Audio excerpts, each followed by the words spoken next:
mostly here to just say the opposite of whatever Chase said. But this has been in 2 years in the making.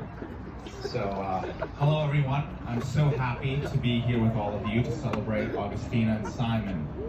For folks who I've not met before, I'm Jose Castaneda, a close friend of Agustina and recently a new friend of Simon, and who, like Agustina, I have grown to love, just not as a husband. I met Agustina 9 years ago in college, undergrad. We both enrolled in a research program designed to prepare us for a PhD program. She was obviously the smarter of the two of us because while we now call her Dr. Bertone, I'm still just Jose. I know. From my first interaction with Agustina, I could sense she was going places. She knew exactly the research she wanted to conduct and the conferences she wanted to present it at, and she had plenty of professors waiting to write letters of recommendation for her. But while there are plenty of type A folks in college, what set Agustina apart, and what continues to set Agustina apart, was her kindness, warmth, and empathy. As easily as she talked to me about child psychology, she would talk me through breakups with girlfriends, frustrations with school, and personal shortcomings. During that time, we traveled frequently together, including to research conferences to Harvard and Atlanta. These trips allowed me and Agustina to develop a fulfilling and lasting friendship. We talked endlessly about our professional goals, our similar backgrounds, our relationships, and everything else life was throwing at us. Our most important trip together happened around 5 years ago when I first visited her in Santa Barbara. We drove to San Francisco, and on that road trip, I first heard Agustina talk about a guy named Simon. Barely heard, I should say, because I was busy devouring my first Freebirds burrito. As we drove up and down the Pacific Coast Highway, Agustina kept mentioning this guy named Simon. By the time we reached San Francisco, I knew some things about him. She kept going on about how cute he was, how hot he was, and how he was Santa Barbara royalty. As I sit here today, I don't know which one of those are true, but we can talk about that later. She asked my advice on what she should wear to his birthday dinner, and detailed all of the options. The sort of rambling that was out of character for Agustina. Admittedly, I forgot some of that conversation, my mind preoccupied with that thick burrito waiting for me at Freebirds. Which, truly, come to think of it, is why she's married and I am not.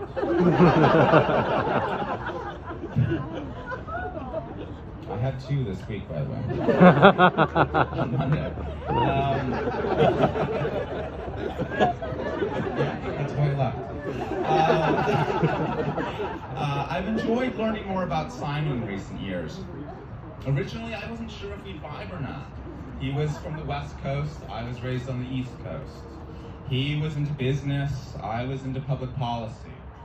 He loves playing tennis, and I'm a person of color. So we don't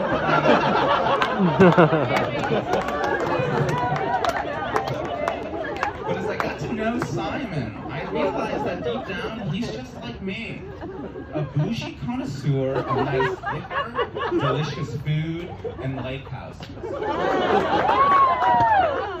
Mostly the lake house.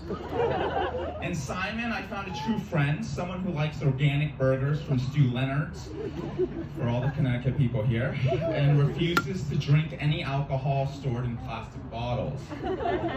Sure, I also appreciated his sense of humor, natural curiosity, and humility, but our bond is built on something deeper than any of that. It's built on 2 people who would like to summer in Newport, Rhode Island.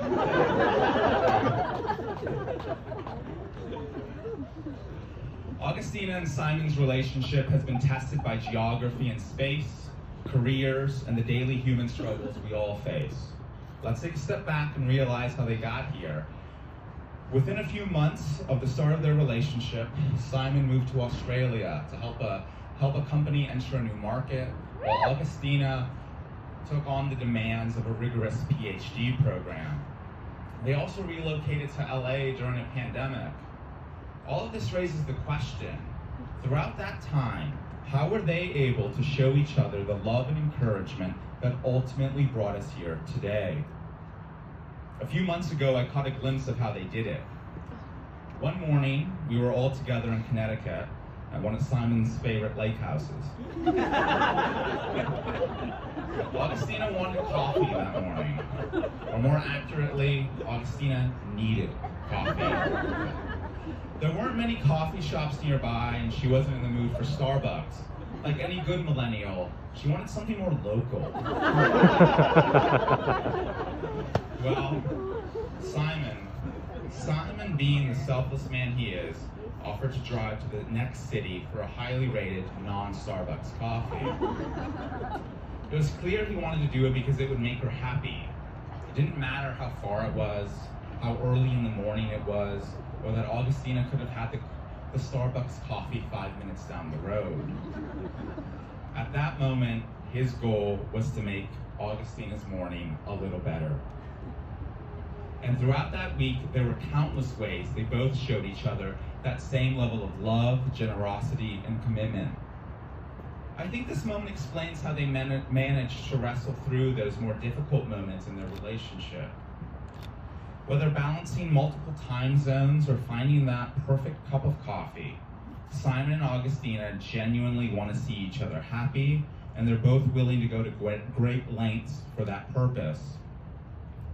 The understanding, compassion, and love they demonstrate in those smaller moments allows them to handle those occasional complications in life with grace, love, and empathy.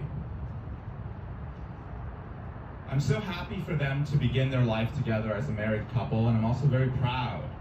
Proud because it requires effort to be flexible for your partner as often as they are, and happy because they both found someone who will love them unconditionally, just as they both deserve. May they share a lifetime of happiness, unconditional love, and lake house meals together. To the happy couple. To the happy couple.